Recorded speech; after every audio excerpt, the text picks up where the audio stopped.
Everyone knows the story of the Titanic, how the largest moving object ever fashioned by the hand of man hit an iceberg on its maiden voyage and sank in the middle of the North Atlantic.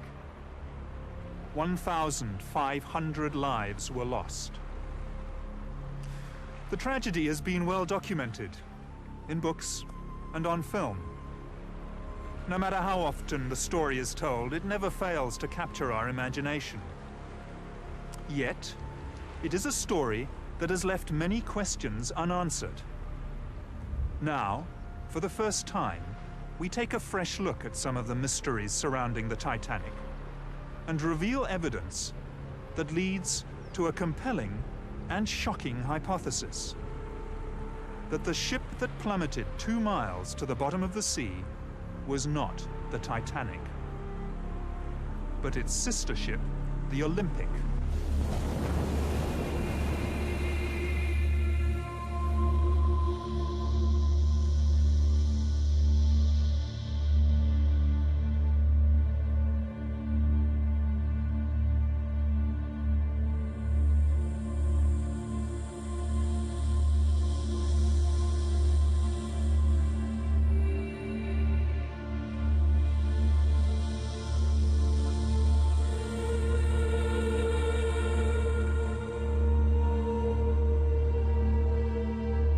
The Titanic and the Olympic were built for the White Star Line by Belfast shipbuilders Harland and Wolff, whose chairman was Lord Pirrie. Harland and Wolff built ships almost exclusively for the White Star Line, which was acquired in 1903 by American financier J. Pierpont Morgan's International Mercantile Marine. This was part of a drive to create a monopoly on the lucrative North Atlantic passenger trade. Chairman of the White Star Line was J. Bruce Ismay. It was in fact Lord Pirrie who was responsible for bringing together Morgan's money and British engineering excellence. Over dinner at Pirrie's London residence in 1907, Lord Pirrie and White Star Line's Bruce Ismay conceived the idea of building 3 luxurious superliners.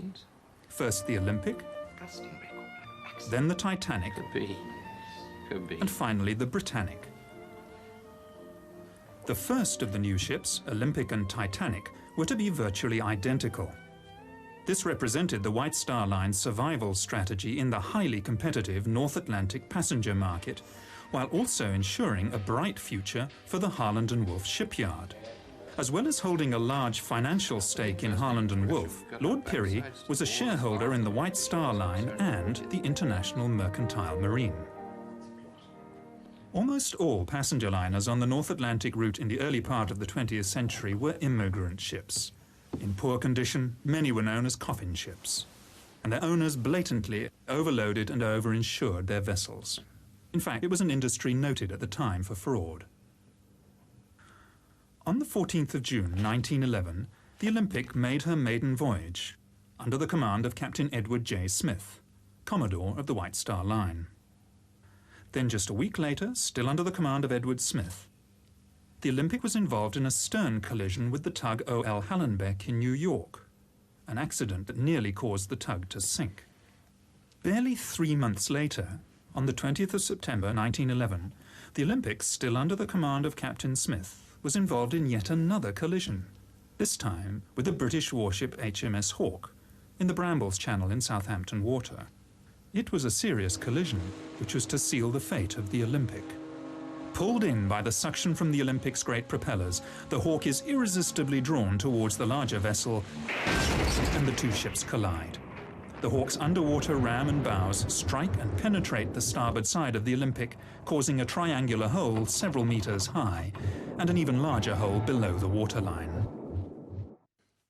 Any accident involving a Royal Naval ship was investigated by the Admiralty, who, not surprisingly in this case, found that the Olympic was at fault, even though the evidence, including eyewitness accounts, suggested otherwise. As a consequence of this ruling, the White Star's insurers declined to pay out on the claim. The damage done to the Olympic was severe. Besides being holed both above and below the waterline, she sustained numerous other injuries, including steel frames buckled, thousands of rivets popped, steel plating dislodged over 4 decks, and distortion to the starboard propeller and crankshaft. To make matters worse, the keel was bent, giving the ship a pronounced list to port. Interestingly enough, when 6 months later the ship which came to be known as the Titanic made her maiden voyage out of Southampton, second-class passenger Lawrence Beasley, a science teacher, noted that the ship seemed to have a slight but permanent list to port on the first part of the voyage, a fact noted by several other surviving passengers. The great hull was patched up in Southampton by riveting steel plates below the waterline and reinforcing with wooden beams above. This work took over 2 weeks, suggesting just how serious the damage was. In October 1911, with these temporary repair works in place, the Olympic then limped back to the Harland and Wolff shipyard in Belfast for more permanent repairs to be done. In fact, some of those temporary repairs failed during the voyage to Belfast. By the way, remember that although this is a model of the Olympic, the 2 ships were virtually identical. It's this fact which made a conspiracy feasible, a conspiracy of monumental proportions. The starboard propeller is going to have to be replaced, and the crankshaft is damaged. There's a crack between the arm and the shaft. But worse, the keel is bent. That's going to give her a permanent list to port, and there's no way we can correct that. We're going to have to cut the ship in half, insert a new frame, and then put it all back together again. The job is going to take months, and frankly, for what it's going to cost, I think it's simply a waste of time.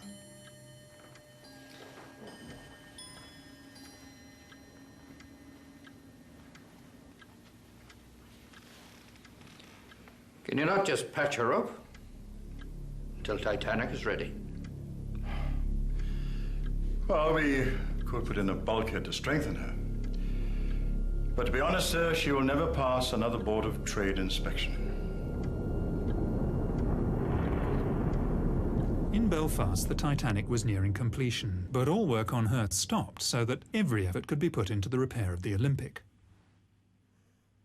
This work took 7 weeks instead of the 2 weeks originally planned, and involved replacing steel plates along fully 1/3 of the starboard side of the ship. Another indication that the damage was far worse than was originally thought. Now look at this. This is a film of the Olympic backing out of the dock in New York. You can see where she's been patched up on her starboard side. It's a huge area. And that's just the damage above the waterline. In order to get the Olympic back to sea and earning a profit as soon as possible, the starboard propeller, stamped with the Titanic's number 401 and not yet fitted to the Titanic, was fitted to the Olympic. This is a fact of some considerable significance, as we shall find out later. The Olympic's troubles, however, were only just beginning. After leaving New York Harbor on the 24th of February 1912, she ran over a sunken wreck off the Grand Banks and threw a propeller blade again on this starboard side. The loss of the propeller blade shock-loaded the engine and drive shaft and placed enormous stresses on the already weakened liner. She limped back to Southampton on only one engine, arriving there on the 28th of February. By the 2nd of March, she was once again in the Thompson dry dock in Belfast, having her propeller blade replaced. This should have taken only a few hours, but the Olympic was there in Belfast until the 7th of March. In Belfast, the Titanic and the Olympic were most often berthed side by side and were regularly moved in and out of the Thompson dry dock, especially during repairs to the Olympic. On close examination of contemporary archive photographs, it is possible to see the minor differences in design that tell the 2 ships apart. On the forward part of C deck, Olympic was built with 16 portholes. The Titanic with 14. Somewhat mysteriously, the Titanic has acquired 2 extra portholes between its launch and its maiden voyage. This clearly points to the possibility that the 2 ships were switched. At the time of Titanic's launch, the windows on B deck are clearly discernible as being evenly spaced. Yet at the time of her maiden voyage, they have taken on a distinctly uneven appearance. And whereas the Olympic had been open to the public for inspection in Belfast and Liverpool, Titanic was not. That first week in March 1912 was the last time that the Olympic and Titanic were together in Belfast. The twin ships side by side on the River Lagan. And that was when the decision to switch them could have been made. You can't be serious.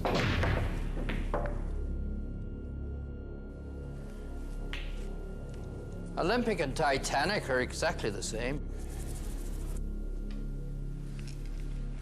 No one will know we've switched them when they get back to work on Monday morning. We'll just swap the names. Everything else is standard White Star issue.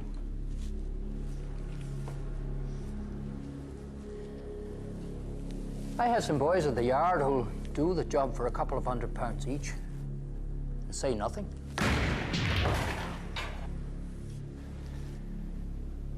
We'll never get away with it.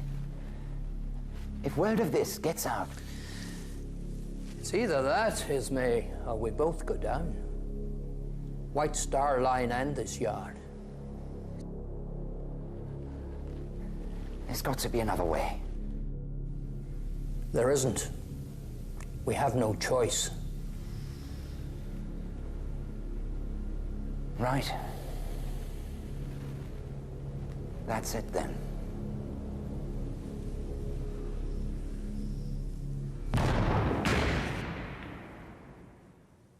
Switching the two ships would have been a remarkably simple undertaking.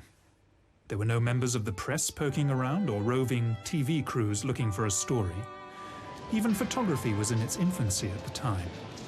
And generally, people believed what they were told to be the truth. All crockery, linen and so on was White Star standard issue, interchangeable from ship to ship. Letterheads and menus, etc., were styled to the particular ship, but could easily have been changed. Only the names on the bows and sterns of the ships, the nameplates on the lifeboats and 48 lifebelts would have to be swapped. This could easily have been achieved using a very small crew, literally over a weekend.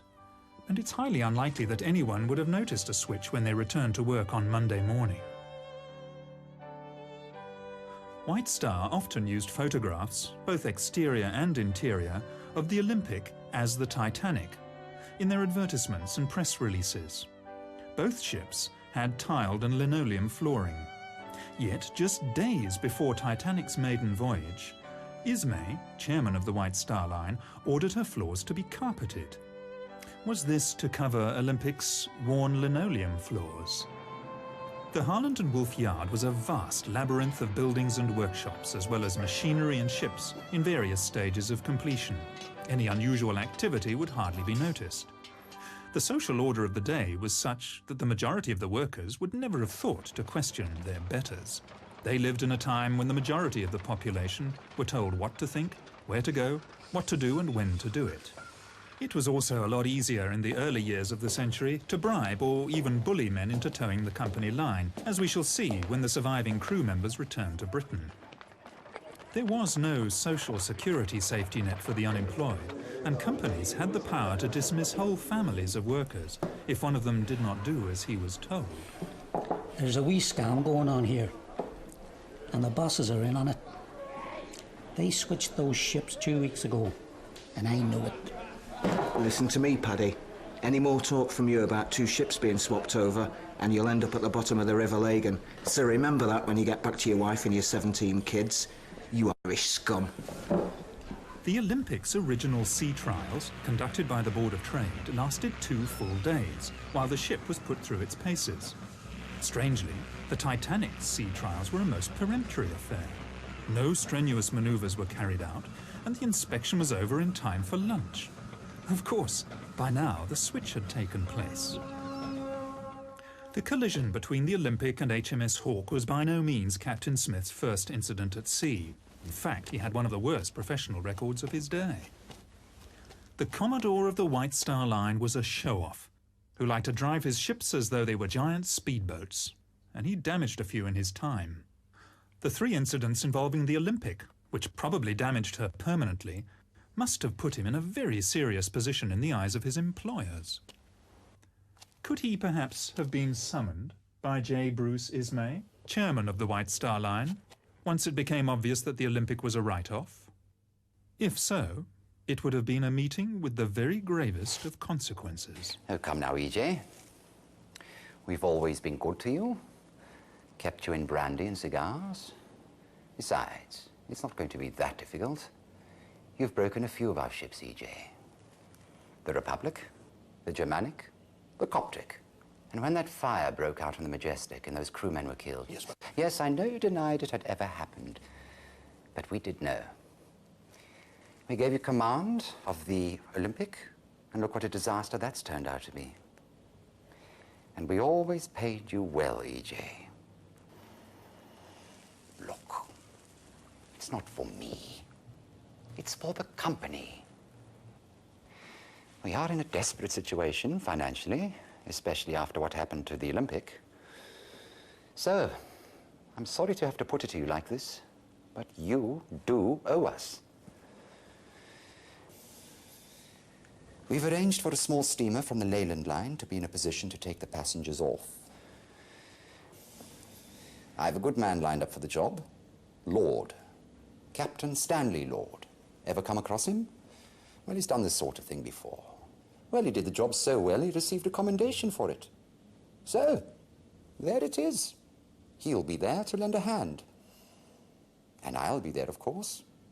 Along for the ride. All right, then I want to choose my own officers. Yes. Of course, EJ. Men you can trust, eh? At the time of Titanic's maiden voyage, Britain was in the grip of a coal strike. Fuel was in short supply, and ships and men were laid up in Southampton. And yet, White Star Line had difficulty finding firemen and greasers to work below decks on the Titanic.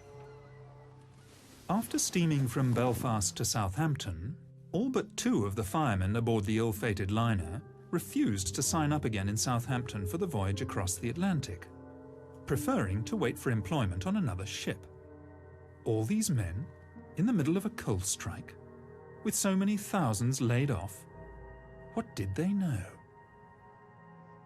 Shortly before Titanic sailed, Chief Officer Wilde, who was to lose his life 3 nights later, wrote a letter to his sister in which he said, "I still don't like this ship." Strange thing for a man to say, who had just set foot on board the day before. Unless, of course, he realized he was actually on his old ship Olympic. It's strange to think that as the Olympic, now renamed the Titanic, was preparing to make her second maiden voyage, the ship that started out life as the Titanic and was now called the Olympic had to enter her working life with no fanfare at all. The Olympic's original maiden voyage was fully subscribed, whereas her second, this time as the Titanic, was only about half full, and that in the middle of a coal strike when passengers were queuing up to get to America. First-class passengers on other White Star ships were only offered second-class berths on Titanic, even though we know that first-class cabins were available. It's almost as though White Star Line didn't want that many people on board. By the way, when I refer to the Titanic from this time on, I want you to remember that I'm actually talking about the ship that started out its life as the Olympic, but which we believe by this stage had been switched and taken on the identity of the Titanic. The coal strike is important for another, possibly more sinister reason. Most other ships were desperate for coal, and passengers and cargo destined for the New World were stuck in Europe. Yet, the Leyland liner Californian, under the command of Captain Stanley Lord, left the port of London on the 5th of April, 1912, just 5 days before Titanic's departure from Southampton, not only fully coaled, but apart from her own crew, empty of passengers. With more than enough coal to get her to the United States, she headed off into the middle of the Atlantic at full speed, empty. Apart from a cargo of woolen sweaters.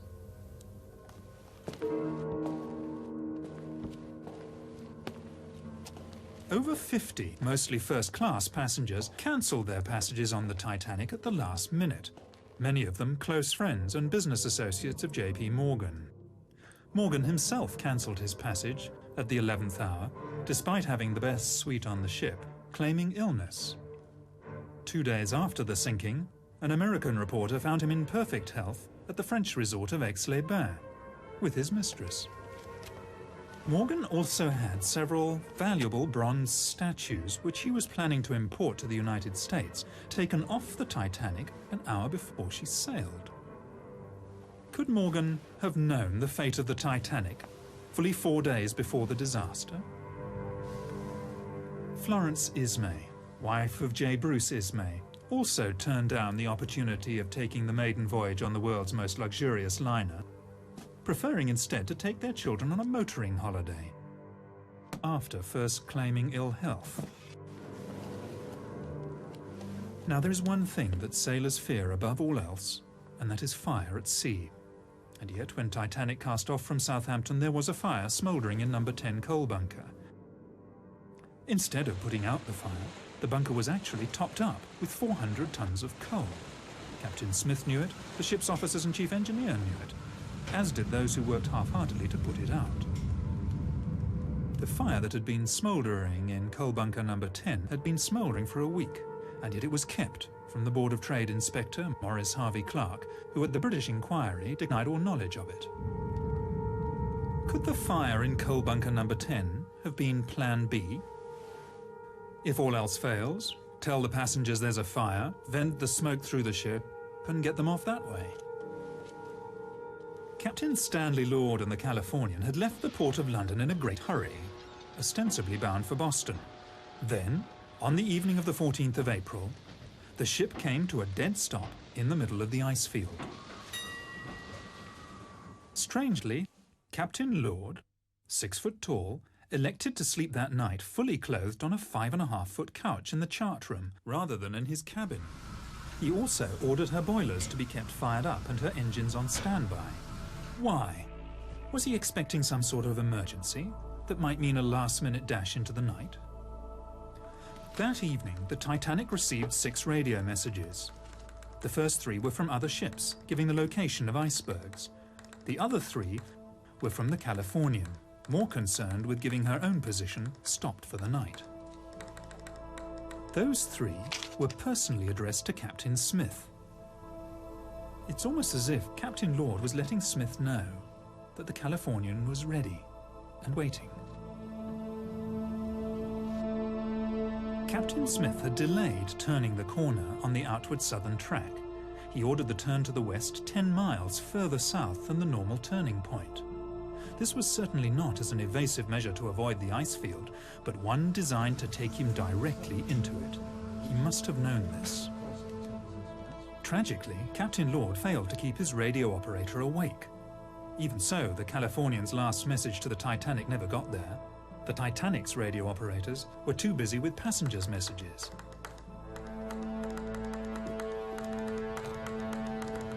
It was standard practice of the day for captains to run their ships at full speed through the ice field. Any object large enough to damage an iron steamship would be seen in plenty of time to avoid it. Other ships in the vicinity cruised on at full speed on that night, so in that respect Captain Smith was by no means unique. So why, then, was the Californian stopped? Had she reached her destination and was she now waiting? Sometime before 11 p.m, lookouts Fred Fleet and Reginald Lee came on watch and climbed to the crow's nest. Captain Smith retired for the night, but coincidentally, like Stanley Lord, he also chose to rest fully clothed, not in his own cabin, but in the chart room behind the bridge, almost as if he expected to be called back to the bridge at any moment. It was very cold outside, and few, if any, passengers would have been on deck. First Officer Murdoch was standing on the open part of the starboard side of the bridge when he saw the iceberg about 800 yards ahead. He ordered the ship turned to port and, inexplicably, engines full astern. By reversing the engines, Murdoch was actually increasing the risk of collision, something he must have known. Maybe Murdoch, hand-picked by Captain Smith, was deciding to give the iceberg a nudge anyway.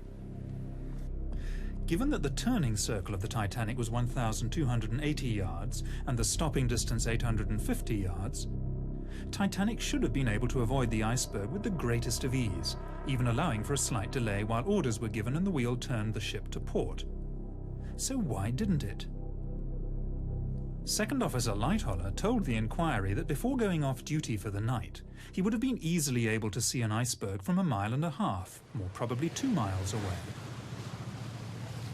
He also said that the iceberg would have been just as visible from the bridge as from the crow's nest.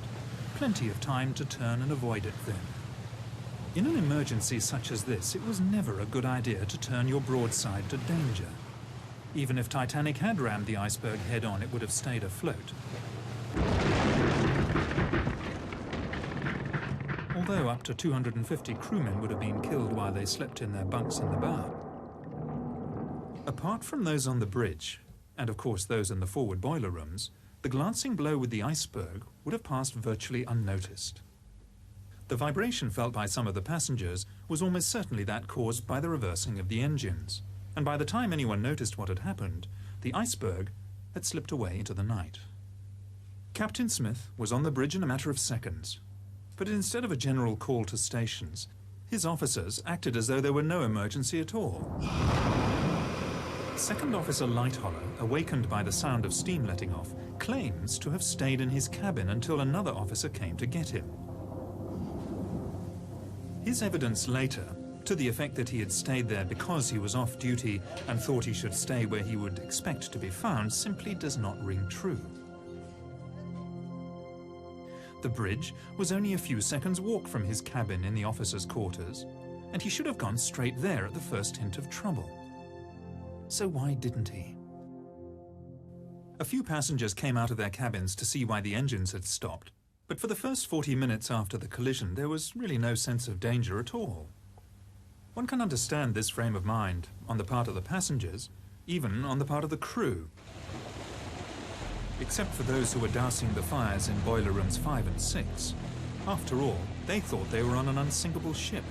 But for the captain and the officers, who were in full possession of the facts, there is really no excuse. They dithered because they expected to be rescued. It was 35 minutes before the first distress signal was sent. 35 minutes before the first radio emergency, CQD, was sent. 45 minutes before starting the pumps. 45 minutes before starting to prepare the lifeboats. And a full hour and 25 minutes before the first one was launched. Only 6 crew members were on watch at the time Titanic struck the iceberg. First Officer Murdoch and Sixth Officer Moody were later drowned. Of the surviving crew members, Quartermaster Alfred Oliver was aft of the bridge at the time and saw nothing. Helmsman Robert Hitchens was hastily transferred to a job as harbour master in Cape Town, which leaves lookouts Frederick, Fleet and Reginald Lee. At the British inquiry, as a witness, Frederick Fleet was clearly defensive, edgy, obviously didn't trust his questioners and at times was downright surly. But then he was under the watchful gaze of J. Bruce Ismay, the chairman of the White Star Line, and the lawyers. I'm no judge of distances or spaces. Was it a mile away, or how far away was it? I cannot say. Can you not give any estimate? No, sir. Was it half a mile? I cannot say. It is impossible to tell. Was it as far away as the boat's length? I could not say. Can you not say anything about it? No, sir. You really do not understand. Gentleman is not trying to get round you at all. Well, some of them are, though. Is there any more I'd like to have a go at me? When Titanic came to a rest, Captain Smith asked the 4th Officer, Joseph Groves Boxall, to work out a position. It is clear from the records that Titanic's navigator worked out a position that was 12 miles away from where they actually were. This was to prove a fatal mistake. We know he was 12 miles out in his calculations because of the actual location of the wreck. The position that Boxall gave would have put the Titanic within sight of the Californian. Was that where he thought he should have been? For some reason, Captain Smith ordered the Titanic to move half speed ahead for another 5 minutes before stopping the engines again for the last time. Maybe he was heading towards the ship whose lights could just be made out on the horizon, expecting it to be the Californian. Several survivors mentioned the sighting of a ship about 5 or 6 miles from the Titanic. The Titanic could easily have steamed there, yet Smith was content to assume the ship would sail over to him, because he believed it was the Californian. At this point, let's examine what's happened so far. A stricken ocean liner is dead in the water. A rescue ship, the Californian, is standing by. Messages have been sent to Captain Smith from the Californian, stating exactly where she is waiting. Captain Smith can see a stationary ship on the horizon, and having received inaccurate information from 4th Officer Boxall as to his position, he assumes it's the Californian and everything's going according to plan. At about midnight, the Titanic started sending up her distress rockets, red, white and blue. Rockets could also be seen from the bridge of the Californian, and this was duly reported to Captain Lord. Captain Lord asked what colour the rockets were. In fact, over the next 2 hours, Lord repeatedly asked his officers about the colour of the rockets. Was he expecting to see red or blue signals? Very likely. But whether he was or not, the answer from the bridge was always the same. Only white rockets could be seen. He therefore, rightly, assumed that the rockets were not coming from the Titanic. Survivors reported that the rockets launched from the bridge of the Titanic soared up several hundred feet into the night sky, bursting with an ear-splitting report. The rockets from the ship that was visible from the Californian only went as high as the top of her mast, and even at 4 to 5 miles distant, the officers would have quite reasonably expected to hear a report. But they heard nothing. It seems most likely that the ship seen from the Californian was a wooden sailing bark called the Samson, conducting illegal seal fishing activities on the ice floes at the time. The white rockets she was firing, to mast height only, were intended to recall her small rowing boats. A few months after the disaster, the captain of the Samson said that he had also seen a large liner firing rockets and that he had not gone to investigate because of his own illegal activities. The Californian's apprentice, Gibson, later testified that he saw only 8 rockets fired from the ship, and all white. The Titanic had fired at least 18, possibly as many as 22, and had included red and blue. Titanic survivor Miss Edith Russell said the officers told them all, "Don't worry, the Californian will pick everybody up if you don't come back for breakfast." How could they possibly have known it was the Californian? It's hard to believe in such an emergency, but they were letting lifeboats go half full. They knew the ship was sinking, nobody could be that stupid. But they expected the ship on the horizon to come steaming over. But it was the wrong ship. The Californian was 19 miles away, where Captain Stanley Lord waited for coloured rockets. At around 1 a.m., it must finally have dawned on Captain Smith that the rescue upon which the survival of so many depended was not going to materialise. Now boats are being let go full, and passengers are beginning to panic.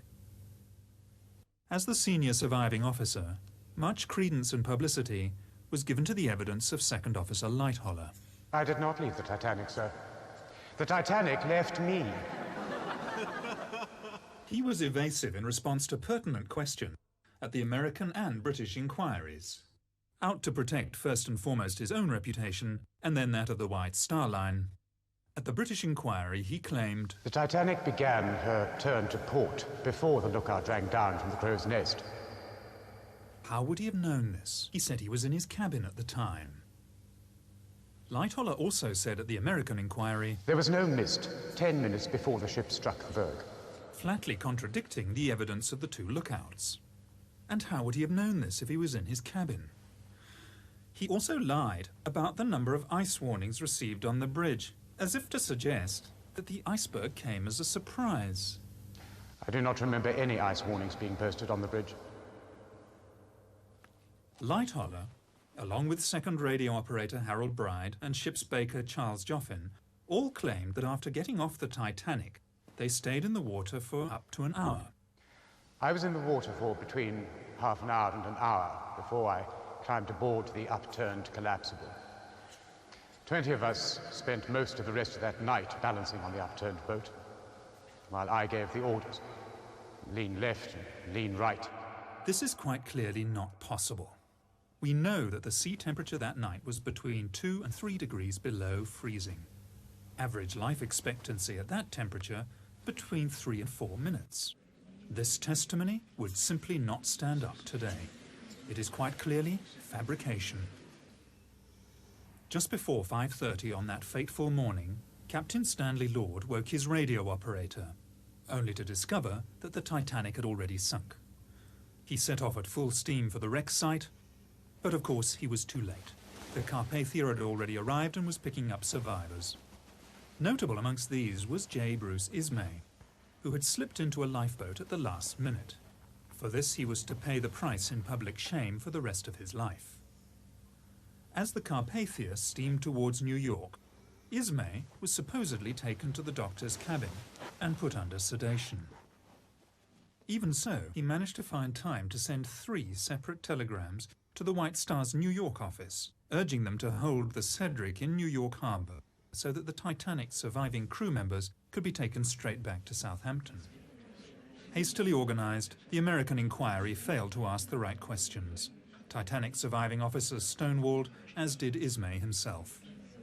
Several experienced sea captains were called to give evidence regarding the wisdom of steaming at full speed through an ice field, but they all said the same thing. Maintaining full speed in the vicinity of ice was perfectly normal, and on the night in question, the icebergs could be seen at between 5 and 6 miles distant.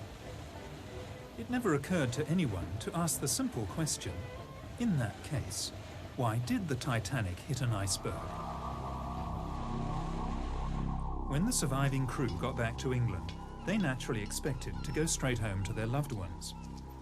Instead, they were all herded into a railway shed and held for nearly 24 hours before being made to sign pieces of paper. A lot of them were under the impression that they were signing the Official Secrets Act. Was someone trying to suppress something here, some vital piece of information? Remember what it is you've put your names to. If there's any talk of the ship being swapped in Belfast, or any stories of insurance fraud going on, then there will be 20 years of His Majesty's pleasure awaiting you and no job to come out to when it's over. So, think on this when you see your wives and sweethearts.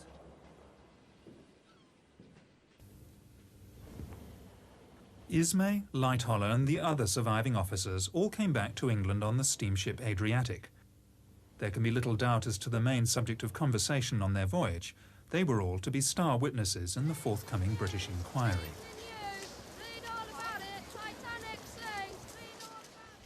Now, it is unlikely that a fraud of such immense proportions could have been undertaken without the collusion of the authorities, notably the British government, as we shall see later when we look at the inquiry.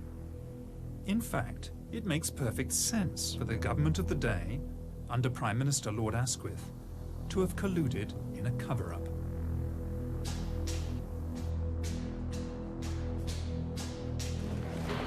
You'll never believe what they've just done.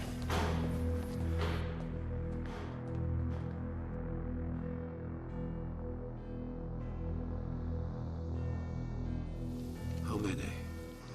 I'm told 1,500. The position is simply this, Prime Minister. The White Star Line is on the verge of bankruptcy. Now, if White Star were forced to go into liquidation, the Harland and Wolff Yard in Belfast would also be placed in a very precarious position, perhaps even forced to close down. Now, that means that 20,000 men will be laid off, not to mention the effect on all the subsidiary and dependent industries. Quite frankly, it is a political situation we cannot afford, Prime Minister. Alienate the Irish, and we will most certainly lose seats in Belfast. The Fenians, the Republicans, will seize the opportunity. And with our majority gone, we will undoubtedly lose the next election, Prime Minister. There is the chance of a blunder here of unprecedented proportions. We are going to have to go along with this, Prime Minister.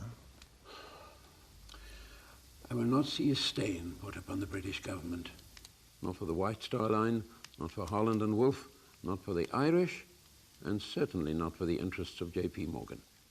I would also remind you, Prime Minister, that as part of the arrangement for an American company to acquire the White Star Line, J.P. Morgan agreed that this government could requisition his ships as Royal Naval Reserves should the need arise. I would also remind you, Prime Minister, that the situation in Europe is becoming ever more doubtful. If the White Star Line were to go into liquidation, the major creditor would be J.P. Morgan himself. Now, as both owner and banker, he would certainly exercise his rights to seize his assets. And we would lose all those ships, Prime Minister. It's a sad day for England, when the policies of a British government are dictated by greedy and ruthless businessmen. And if it ever became public... Doubtless you have someone in mind to run the show? Yes. I thought we could bring Mersey out of retirement. He's reliable, he knows how the system works, he's discreet, and he will do what needs to be done. My son is called to the bar. I would be more comfortable if he were there to keep an eye on things. Of course, Prime Minister, we'll find employment for him in the Attorney General's office. Very well, then. But neither I nor the administration know anything about it. Prime Minister. So, the Board of Trade inquiry was to be conducted by Lord Mersey, President of the Board of Trade and no stranger to the art of cover-up. Since the enormous loss of life was in part due to outdated Board of Trade regulations regarding the number of lifeboats to be carried by ships and the safety of ships at sea generally, it was hardly likely that the inquiry was going to be too concerned with uncovering the truth, the Board of Trade being both plaintiff and defendant in the case. The hearings were held at the Scottish Drill Hall in London, where the acoustics were so bad that spectators in the public galleries found it difficult to hear everything that was said. Lord Mersey had complained about the unfortunate choice of venue, but then again it had been booked by his son. Harold Sanderson, representing Harland and Wolff, repeatedly made the mistake of referring to the Titanic as the Olympic. As for Lord Mersey himself, he simply didn't ask or allow to be asked the right questions. The press, who were there throughout the hearings and could have done something about it, were more interested in the scandal surrounding the lucky escape of J. Bruce Ismay. Other expert naval officers told Lord Mersey that even on a moonless night there'd be no difficulty spotting an iceberg from as far away as 6 or even 10 miles. Remember, the full turning circle of the Titanic at top speed was only 3/4 of a mile. The whole British inquiry was a whitewash. Captain Smith would not be blamed because he was no longer alive and could not defend himself. The lookouts were not to blame. The design and construction of the Titanic was not to blame. Neither were her officers or her owners. In fact, no one was to blame, except Captain Lord. Captain Lord stood alone. If Lord Mersey heard anything at the inquiry that he didn't like, he simply ignored it. She looked like a small tramp steamer about 5 miles away. They were firing rockets just after midnight. Altogether, she fired 8 rockets, and all white, and rose no further than the masthead. I think we are all of the opinion that the distress signals which were seen from the deck of the Californian were, in fact, the distress signals from the Titanic. I went down below to Captain Lord, who was sleeping in the chart room. He asked me again if I was sure there was no color in the rockets. So I said, no, they were all white. I think the onus of proof in this matter is upon the Californian. That it will be for the Californian to satisfy us that they were not the signals of the Titanic. Whenever a Titanic survivor referred to the mystery ship that they'd seen on the horizon, as often as not, Lord Mersey would interject with, "You mean the Californian?" There was barely an attempt at cross-examination, and, as happened so often, Captain Lord declined to defend himself. Perhaps out of fear that he might reveal his part in the conspiracy. Furthermore, When the inquiry heard from passengers who'd been aboard the Mount Temple that they'd actually seen the Titanic on the horizon and were even close enough to hear the last 2 reports of her rockets, Lord Mersey repeatedly interrupted them. You do not give me the answers that please me. Of course, if Lord Mersey was a party to the cover-up, he would have known about Captain Lord's secret mission and of how the rescue plan failed, largely because of circumstances outside Captain Lord's control. And yet, Lord Mersey repeatedly interrupted the testimony of Californian's officers and instead accepted evidence against Captain Lord that would have been laughed out of court under normal circumstances. Was Captain Lord being made a scapegoat because he had failed to do what he'd been engaged to do on the night of the disaster? Of course, by highlighting Lord and the Californian, Lord Mersey was drawing attention away from rather more sensitive issues. Titanic's bulkheads should have gone 1 deck higher. It was the Board of Trade's own regulations that allowed Titanic to go to sea with too few lifeboats, and the Board of Trade's inspectors who had been so ready to sign the ship off as fit to go to sea in the first place. Titanic cost $10 million to build, and as a brand new ship would have been insurable for that amount and more. The Olympic, on the other hand, damaged beyond economic repair, would only have been insurable for a much smaller amount. A motive for switching the ships is clear. Normally, White Star Line, when they insured their ships, took on part of the risk themselves, and it was at first thought that Lloyd's of London would only be liable for $7.5 million. Not so. For just 1 week before the maiden voyage of the Titanic, which we now know was in fact the Olympic, White Star Line upped their insurance on the vessel dramatically. And, incredibly, just 5 days after the sinking, Lloyd's paid out $12.5 million.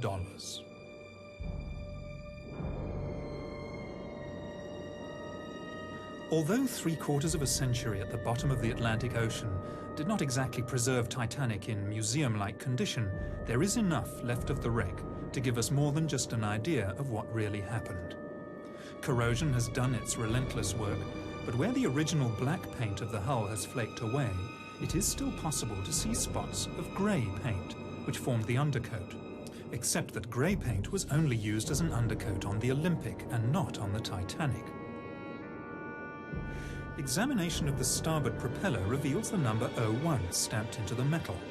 In fairness, there is too much corrosion to make out the number 4 clearly, but remember the starboard propeller, numbered 401 for the Titanic, was put on the Olympic as part of the repairs after the collision with the Hawk. Remote cameras under the control of the discoverer of the Titanic wreck, Dr. Robert Ballard, have examined the stern section of the ship. They show that in addition to the lateral bulkheads that were a feature of both the Titanic and the Olympic, there is a longitudinal bulkhead in the stern section where there was none on the original plans for either vessel. The position of this bulkhead suggests a temporary repair has been carried out to strengthen the keel, a keel perhaps damaged by the collision with HMS Hawk. And finally, a close look at the bow could reveal the most damning evidence of all. In 1986, the French National Oceanographic Institute examined the wreck with Dr. Robert Ballard. One of the things they checked was the name of the ship. In keeping with White Star tradition, both ships had their names engraved into the upper bow plates in letters 4 foot high. Examination of the wreck and the name Titanic shows that it is made of iron letters which have been riveted onto the original bow plates. With the passage of time, 2 of the letters have dropped off and been lost forever in the sediment of the seabed. At the place where they once were, engraved into the hull, are the letters M and P.